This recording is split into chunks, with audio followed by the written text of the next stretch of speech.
How to lock photos in iPhone iOS 18. Let's get started. There are two ways that you can use to lock your photos. First up, you can lock entire Photos app. For that, you'll need to press and hold on it. Then click on the option of Require Passcode and Face ID. Click on Require Passcode. With that, you will be prompted to enter your phone's passcode, or you'll need to verify your Face ID. Click on Done, and just with that, you have locked your entire Photos app. Now, whenever you launch your Photos app, you'll be prompted to enter the passcode or your Face ID will be enabled. Heading towards next option to lock your photos, what you have to do is first up launch your settings.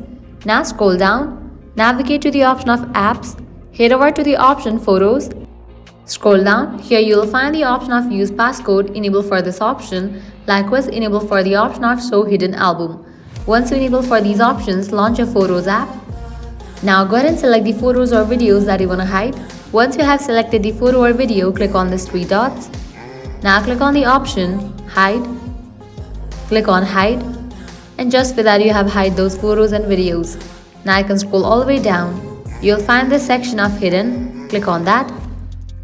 Now go ahead and enter your passcode or use your Face ID to get access to those photos. So this way you can easily lock photos in iPhone iOS 18. If this guide was helpful, do not forget to like, share and subscribe to our channel. Thanks for watching.